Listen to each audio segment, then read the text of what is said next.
Reels वाली बहू। प्रज्ञा को रील्स बनाने का बड़ा ही क्रेज है और वो दिन भर रील्स बनाती रहती है, खाते पीते घूमते फिरते घर में कॉलेज में।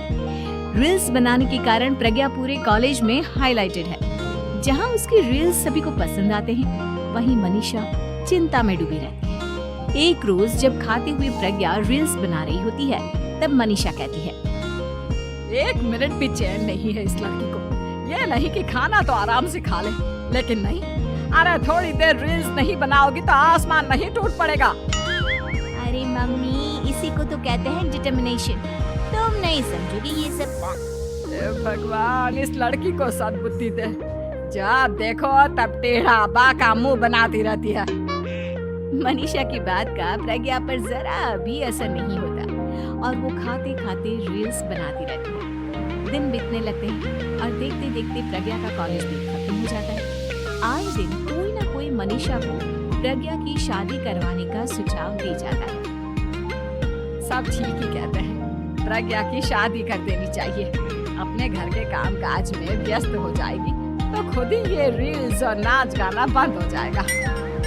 मनीषा और प्रेम प्रज्ञा के लिए एक अच्छा लड़का ढूंढते हैं और तभी विकी का रिश्ता प्रज्ञा के लिए आता है, जिसने प्रज्ञा को उसकी रील्स देखकर पसंद कर लिया था। अगले दिन विकी अपने माता पिता के साथ प्रज्ञा के घर पहुंच जाता है और प्रज्ञा साड़ी पहने हाथों में चाय की ट्रे लिए उनके सामने आती है। जब विकी को पसंद है तो हमें भी बहू पसंद है। बहन जी, आप बारात की तैयारी कीजिए। एक बार लड़का लड़की अकेले में बात कर ले तो अच्छा रहेगा। हाँ हाँ, क्यों नहीं।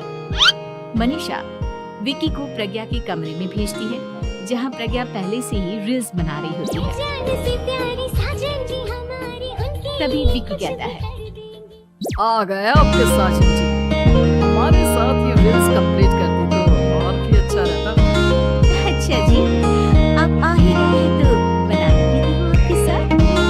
दोनों मिलकर रील्स बनाते हैं। जब भी मीट और तुरंत पोस्ट भी कर देते हैं। फिर विकी कहता है, जब आप साड़ी में चाय लेकर आई, तब मुझे लगा कि कहीं मैं गलत घर में तो नहीं आ गया। आज सही है। दोनों की शादी पक्की हो जाती है और शादी के दिन भी प्रज्ञा रील्स बनाने से चूकती नहीं। यहाँ तक कि बारात के समय भी नाचते हुए रील्स बनाती है।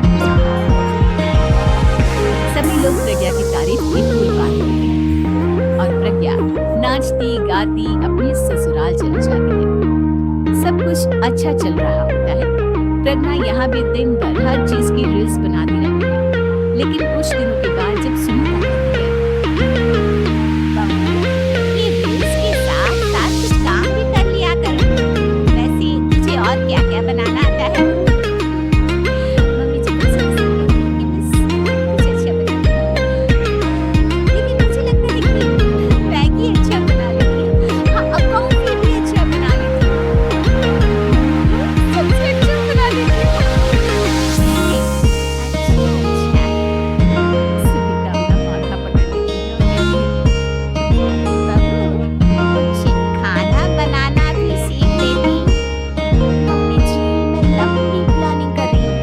जल्दी ही मैं इतनी फेमस हो जाऊंगी कि मुझे पैसे मिलने लगेंगे। हम दोनों सास बहू राज करेंगे, राज। नौकर काम करेंगी और लोगों की तो लाइन लगेगी हमसे मिलने के लिए। तेरा दिमाग खराब हो गया है क्या बहू? हंसी मजाक तो ठीक है, लेकिन इस तरह घर नहीं चलते। जितना जल्दी हो इस घर के तौर तरीकों को सीख लो। प्रज्ञा मुंह घुमाकर चली जाती है और तुरंत उसी वक्त एक रील बनाती है। ये देख सुनीता का गुस्सा 7वें आसमान पर चला जाता है और विकी के घर आते ही सुनीता उसे सब कुछ बताती है। विकी भी अब प्रज्ञा की इन हरकतों से परेशान हो जाता है। टेंशन मत लो मम्मा, मैं देख लूंगा। विकी कमरे में जाता है तो देखता है कि प्रज्ञा रील्स बना रही है। विकी बड़े ही प्यार से प्रज्ञा से कहता है, प्रज्ञा, इन सब के लिए मैं तुम्हें मना नहीं कर रहा हूँ, लेकिन फिर भी हर वक्त तो ये अच्छा नहीं लगता। समझने की कोशिश करो, मुझे भी तुम्हारा थोड़ा वक्त चाहिए। मैं जब ऑफिस से आता हूँ तो मुझे समय देने की जगह इसी में लगे रहती हूँ। तुम ज्यादा ही सोच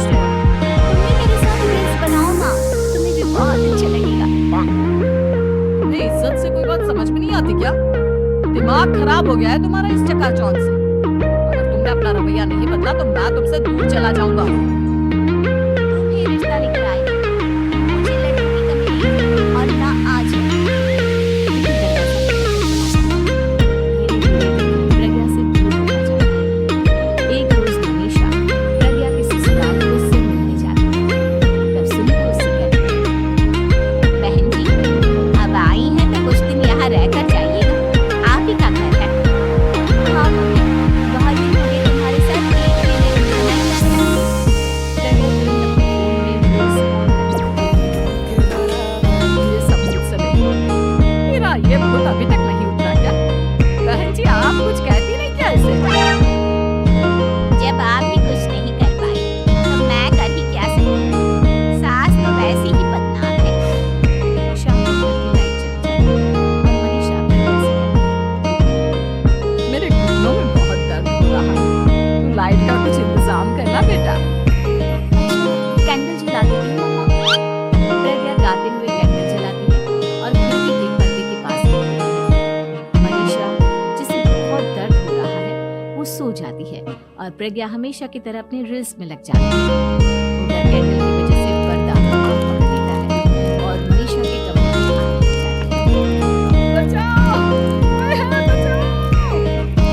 सभी भागते हैं और विकी कमरे की आग बुझाने में लग जाता है, लेकिन तब तक मनीषा आधी जल चुकी है।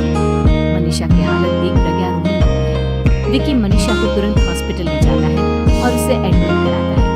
विकी प्रज्ञा से कहता है, देख लिया ना, तुम्हारे इस नाच गाने की वजह से आज तुम्हारी माँ की जान जाते जाते रह गई। अब पता नहीं तुम और क्या चाहती हो।